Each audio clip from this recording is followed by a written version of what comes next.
Hi, I'm Rod Bryant. Welcome to today's class. This is the third installment of as many as 60 lessons going to be in this Torah mitzvot, Noahide mitzvot, and lifestyle course. And really appreciate you guys joining us each day. Thank you for participating in the class. I want to encourage you to continue to ask questions. It is important that you get further distinction. Obviously, these classes are not designed to be exhaustive in any manner or form, because there are just a lot of questions to be asked. And you're going to find as we go along, you might even have more questions, especially after today's topic. Today's topic is called Gentile Identities in the Torah. Just when I say that itself, you've got to understand very specifically, it's not a monolithic idea.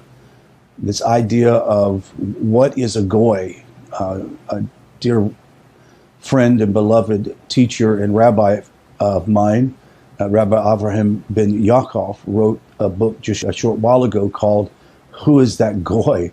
And in the book, Who is That Goy?, he attempts to explain the complexity of the idea. It's not just simple, a goy is a goy is a goy, or a Gentile is a Gentile is a Gentile. And, well, I would even put as much as saying even the Jewish people have distinction within themselves. There's the Kohanim, there is the Israel themselves, and the tribal identity that later on can be extracted. Now, the exact meaning and identity, as we know, is going to be a lesson that's going to have to be further explored besides in this class. There are non-Jewish identities found throughout the Torah and the Talmud. Non-Jews in the Torah have many identities, and words may have different meanings when they're used, whether in a technical or colloquial context. Let me give you a couple examples for you to understand. Accurate and precise, two very important English words. Often we use them to mean both the same thing.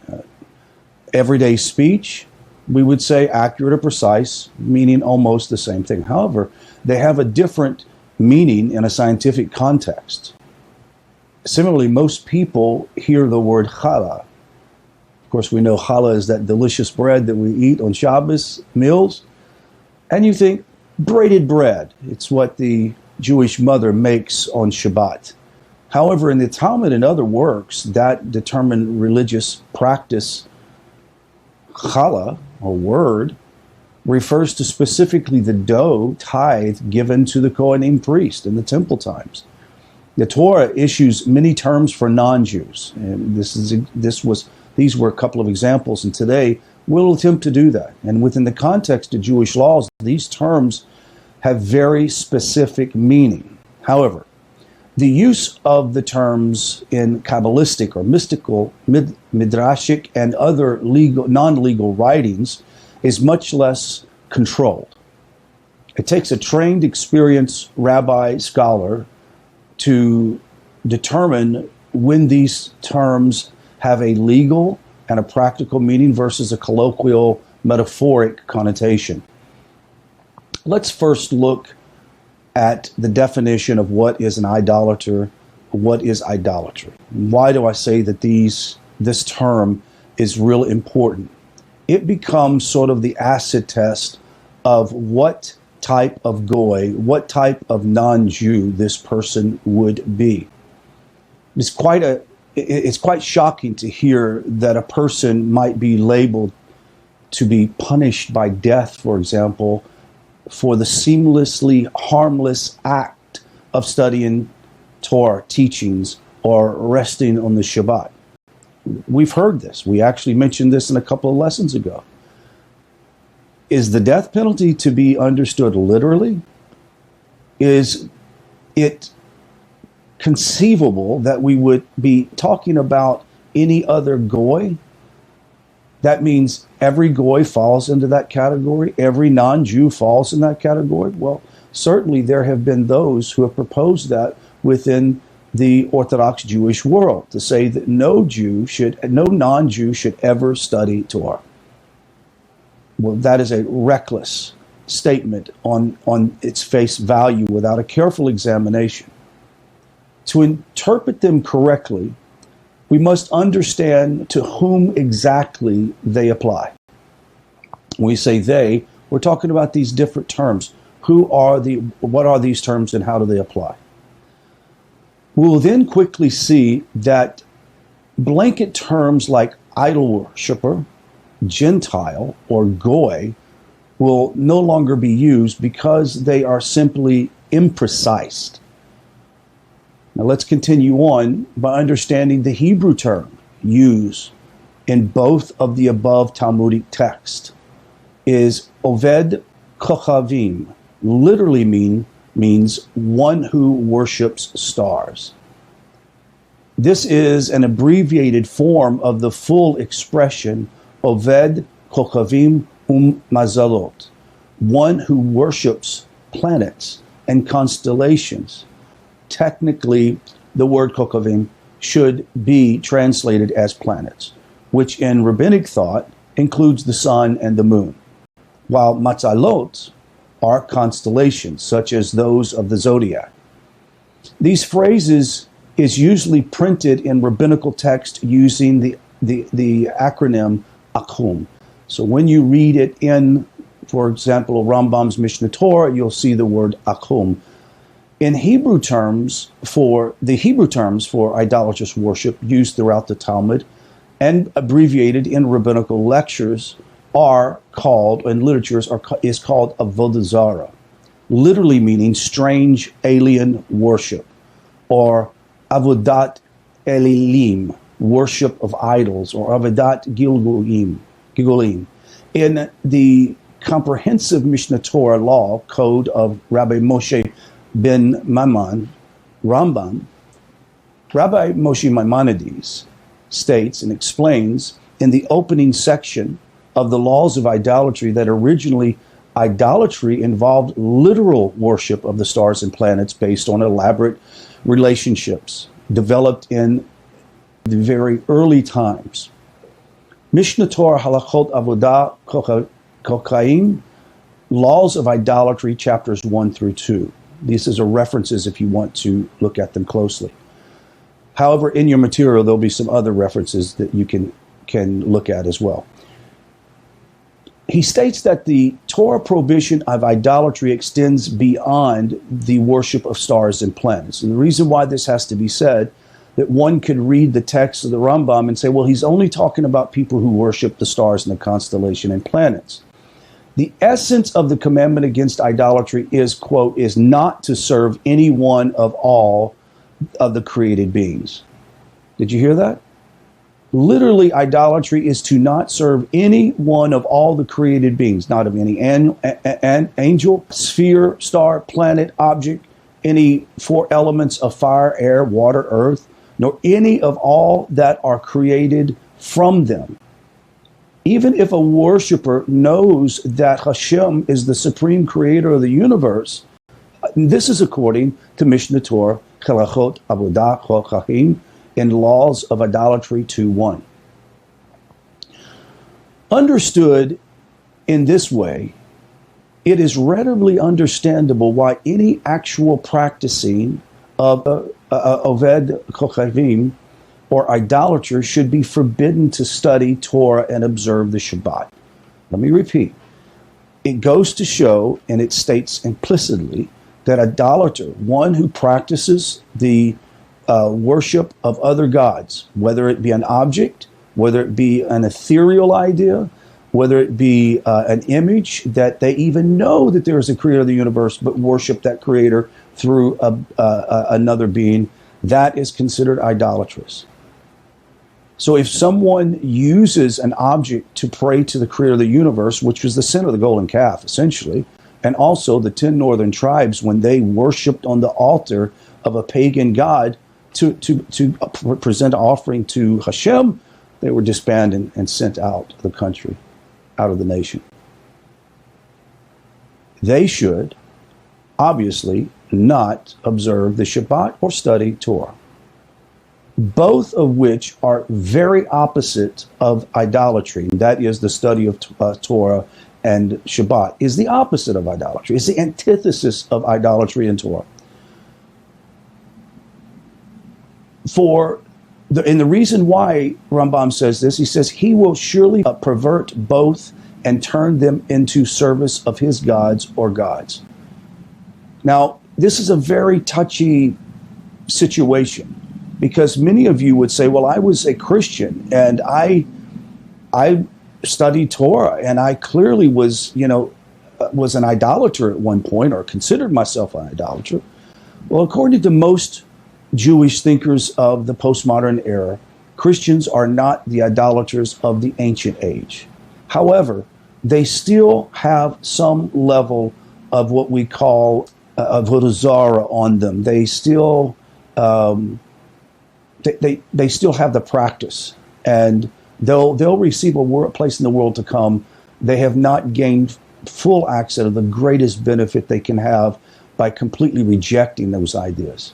And this, of course, is what's happened in the Messianic Christian world. They have taken on Jewish practices and mixed it in with their religious beliefs, and have come up with a perverted gospel that's not even true to their biblical teaching, and for sure is the opposite of Jewish teaching. Now, we'll discuss this later on in detail, and yet later on in the lessons. Despite this, even the practicing of akum is permitted to bring a burnt offering or sacrifice. Let's put a little twist on this. With that being said, a person who's akum in that state is permitted to bring a burnt offering of sacrifice by the priest in the Holy Temple in Jerusalem, according to the Mishnah Torah. But could the Talmud possibly be always including all goyim, all non-Jews throughout the entire world at all times, put them under the term of Oved Kochavim, regardless of their actual beliefs and practices, merely because they are not halakhically recognized as a Jew? Well, practically we know you cannot do that. Unfortunately, due to the circumstances since the Holocaust, I think most religious Jews and rabbis have been so focused on kiruv, outreach to the non-affiliated Jew, that sometimes they would just use this patent answer: non-Jews can't study Torah, or the goy cannot study Torah or practice Shabbat. Well, clearly we've come to some understanding, and the advice given from some of the greatest rabbis of our age have clearly said the opposite. That is, you cannot put all non-Jews in the same bag. Well, as a rabbi, you would ask, well, how am I going to know what is a pious non-Jew and what isn't? Well, there's a very simple acid test. Find out, do they believe that Hashem is the one and only true God? There is no other God besides Hashem. Do they believe that the Torah was given to the Jewish people, and the Jewish people to be priests to the nations? And that as a righteous non-Jew, they have seven mitzvot, 7 laws, which are actually 7 categories, and there are probably 70 other laws from the Torah that can extrapolate a better understanding of their walk with Hashem? Should they be considered, if they identify with that and they reject their previous religious connections, then by all means they should study Torah, and they are pious, righteous non-Jew. Is every goy considered an idolater? Well, I'm happy and pleased to say this. Even though that's been the default, the answer must obviously be a definitive, resounding no, as can be proven from many sources in rabbinical literature. Now, let's begin to look at the different categories of the righteous non-Jew. First, there is a ger tzedek. A ger tzedek is a righteous convert. The word ger has many meanings. As a matter of fact, in the postmodern era, anytime you see ger, it's usually talking about a convert today. But it's, once again, not that monolithic. You can't just say a ger is always a convert. But there are differentiations in that ger. So the first one is a ger tzedek. It is a convert when it's included in this example. It derives and implies soul journey, meaning one who is a non-Jew who now sojourns or lives with the people, a convert. However, it is noun form. In its noun form, it means a stranger or an outsider. When used alone, a ger almost always means convert. And when ger is in any way used together with the word toshav, it means a ger toshav is something entirely different than a convert. And we'll discuss ger toshav at length in this lesson in a few moments. The Talmud devotes extensive analysis to determine correct interpretations of the Torah use of the term ger.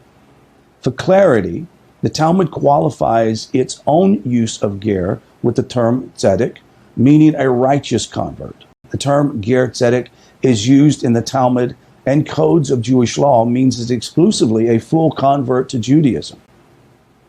Now, here's the first question. I asked this question myself a number of years ago. If a ger tzedek is a full convert to Judaism, then why does the Talmud call him a ger tzedek and not simply a Jew? Isn't it wrong to remind a convert that he wasn't a Jew? Isn't it wrong to remind a convert that he once was a goy? Well, the reason is that the convert is not 100% identical to all born Jews. For example, a female convert may not marry a Cohen, a descendant of Aaron. A convert may also not serve in the position of communal authority, such as a synagogue rabbi, nor sit on a base din, a rabbinical tribunal. For the purposes of discussing laws and making decisions of the law, the Talmud must have some way of distinguishing a convert from a born Jew. Therefore, a ger tzaddik. We should note also that there is no other term in Hebrew for a convert, only ger tzedek. Let's look at the term ben Noach, bat Noach, or b'nai Noach. Ben Noach means a son of Noah, bat Noach, a daughter of Noah, and b'nai Noach means the people of Noah, or the nation of Noah. These terms have been used, and in English, the term used for ben or bat very clearly is talking about these, a sort of generic form of any non-Jew who keeps the 7 mitzvahs for any reason. Motivation, there are different types of b'nai Noach. Let me explain. There's one b'nai Noach that is considered the wise ones of the nation. They're the ones who follow the 7 mitzvahs because they seem practical. They seem to be the right logical thing to do. It makes sense to not commit murder, to not steal, to abuse animals. It just makes good, wise sense. From the wise ones of the nation, such as a ben Noach, receives only a very limited portion in the world to come for his observance. He receives most of his merit in this world. Now, there's another category that's just above that, and it's called the pious of the nations, or a pious non-Jew, who receives a share in the world to come. Now, the Talmud, Sanhedrin 105a, proves that the umos ha'olam, the Gentile nations, have a share in the world to come. If they are, here we go, chesedim, pious. Therefore, a non-Jew who keeps the Sheva Mitzvot is called Michesed Umas Ha'olam, of the pious non-Jews. As we like to say from our community, an Orthodox non-Jew. And he receives, or she receives, reward in the world to come. However, he only merits this reward if he, now here's the catcher, accepts and observes the mitzvot from the viewpoint that they were transmitted and reaffirmed in the world via Moses at Sinai. Do you see the difference? A pious, a righteous non-Jew, sort of the average person that lives in the world today or during any time, did the practical 7 laws, even though they didn't know them. Maybe they did know them. They just thought that made sense. They were good people. They gave charity. They took care of their families. They'll have reward in the world to come, but it will not be to the full extent as one who takes upon the Sheva Mitzvot and who've rejected Avodah Zarah. They study Torah and they recognize that the Torah was given to the Jewish people, and that through that Torah given to the Jewish people, it was passed through Sinai via Moses, who keeps the seven mitzvot only in account of the original covenant of Adam and Noah.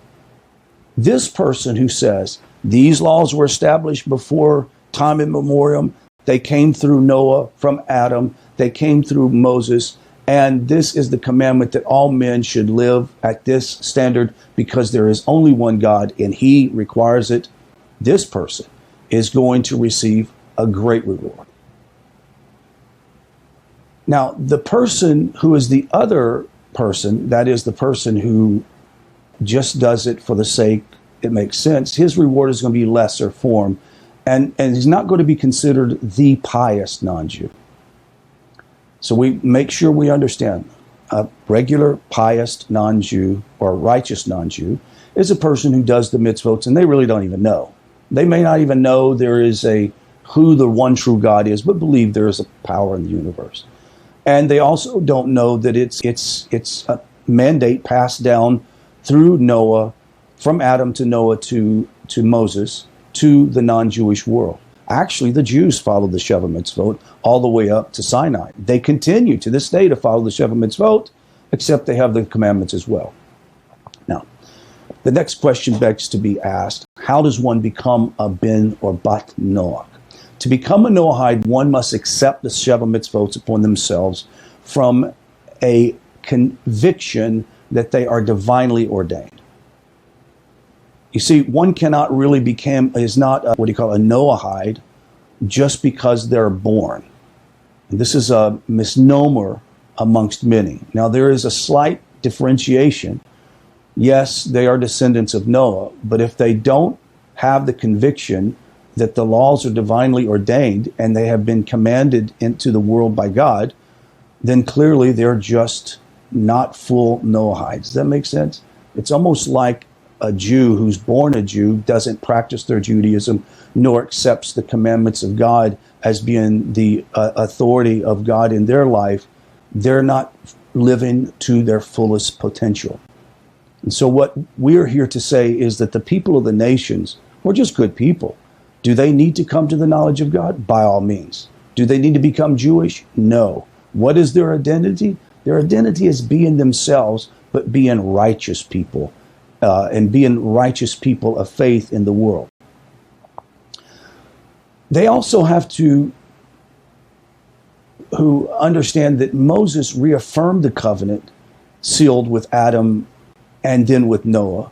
By accepting the Sheva Mitzvot as such, one becomes that pious Gentile. He's at the highest status available, attainable by a ben Noach. While any personal acceptance of the Sheva Mitzvot is sufficient, it makes logical sense to capture the intention of the acceptance in the form of a verbal oath enumerating the Sheva Mitzvot.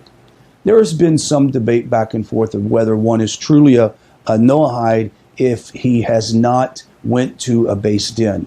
There's actually a Beis Din that is set up in Jerusalem, and people can set appointments. They have been doing them since COVID over Zoom. And they make a declaration, which I think is fantastic. It's not required that it's done before a Beis Din or a group of non-Jews or Jews. This local community, Nativ, has a formation of a Beis Din in Houston that is made up of two very righteous Jews and a rabbi. And righteous Jews, Torah scholars and rabbi. And there they declare an oath to Hashem. Now, any text accomplishing these goals is sufficient. So if a person wanted to develop an oath themselves, here's an example of what you can do. And if you're interested in finding that example, you can go to World Noahide Center, and they actually have a printed document there that you can read. And if you want to make this oath yourself, by all means you can.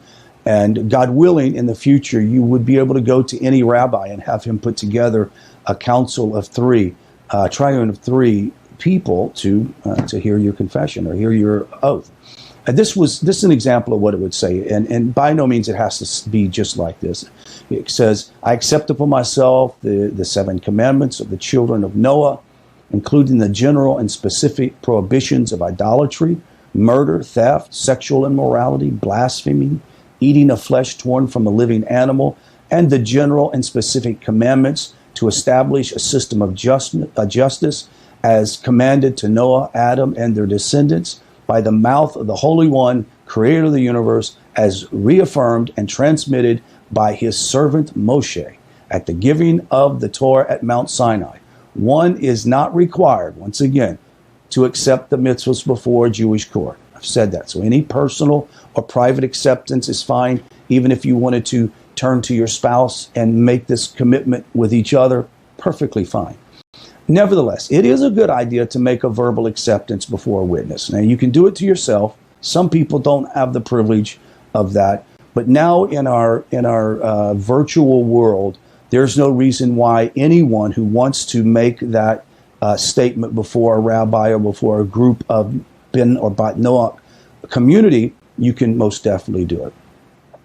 A ger toshav, or a non-Jew who resides in the land of Israel. Let's examine that. That's called a ger toshav. So we had ger tzaddik, a convert, and ger toshav is a person who lives in the land of Israel.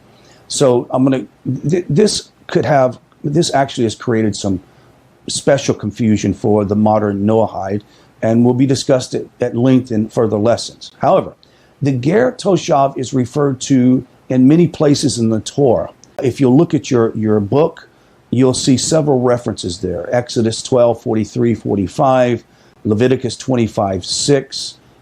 It says, the land's yield of the sabbatical year shall be yours to eat, and yours and the residents. Look at Leviticus 25:35, another great example. You shall strengthen him, the convert or the resident, toshav. Like a laborer or a resident, toshav, he shall be with you until the Jubilee year. Leviticus 25:45, Leviticus 25:47, Numbers 35:15. We can go on and on. Now, the term ger, from the Hebrew word gar, meaning sojourn, refers to an alien and a stranger. Not the kind of alien that comes down in a spaceship, but a human being that is not a native-born Jew from a Jewish mother. They're considered a stranger, an immigrant. Toshav means reside. A ger toshav is, therefore, a resident alien, a non-Jew who resides in the land of Israel among the Jewish people. However, the Torah does tell us, they shall not dwell in the land, lest they cause you to sin against me and the worship of their gods. We see that a ger toshav must give up their idolatrous beliefs and practices as well, just to live in the land of Israel. How is this accomplished practically? How far must a non-Jew go to disavow idolatry so he may reside in Israel? Well, then the Talmud explains that a prospective ger toshav must come before Beis Din, a Jewish religious court, and accept upon himself faithfully the observance of the Sheva Mitzvot. However, the Talmud and later authorities tell us that there is no status of ger toshav in our days. We've heard this if you've studied much, and they say until there's a novel or until there is a jubilee. Nevertheless, some rabbis have instructed Noahides to accept the status of ger toshav even today. Others have not sought to confer the ger toshav status. Maybe in the near future there will be a court that would allow that in the state of Israel, but until then, that's not something that's going to happen. I think there was one person that was given ger toshav status, and it had something to do with the years that crops were to rest. I don't know all the details, but he was officially the only one. It was in the newspapers all over Israel. And look, one day maybe we will have that. Both of these are unnecessary. This talking about a court or et cetera, or a Beis Din.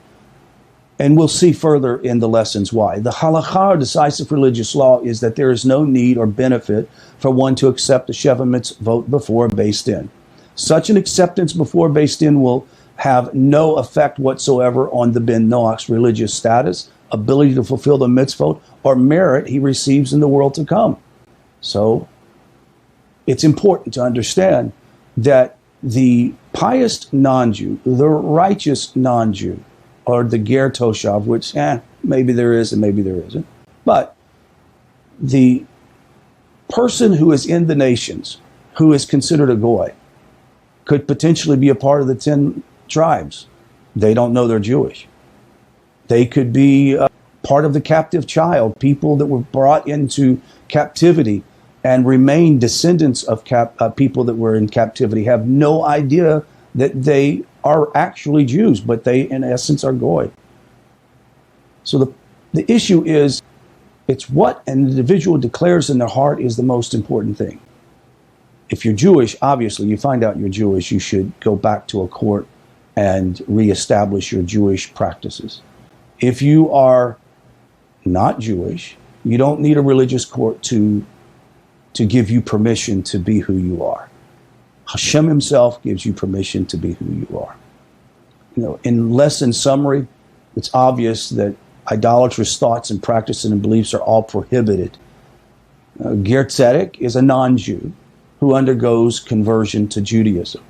A ben or bat Noach is a male or female who is as a Noahide, who either has accepted those Noahide laws coming from God through Moshe, or they just live a pious, righteous life. Then there is the pious ones in the nations, or the righteous non-Jew in the nation, and the very pious, the one that absolutely says that he gives all honor to Hashem for the one who commanded and gives and fulfills all the merits that I'm going to fulfill or you're going to fulfill in this world, that it will be doing it for the purpose of, because this is what Hashem said to do. In the conclusion of this class, many people have wondered, well, what am I? Or what am I supposed to be? Now that I've left this religion, what's my title now? Who am I? I used the term in the last class, be Jewish, not Jewish.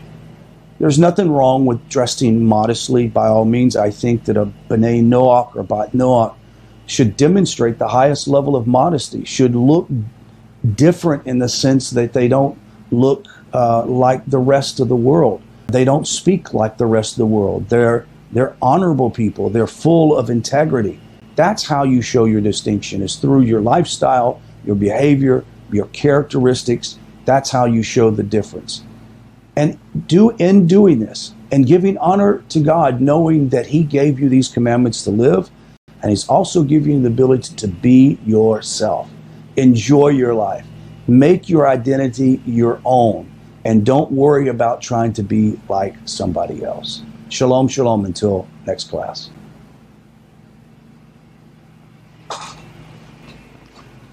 Doom, doom, doom, doom, doom, doom, doom.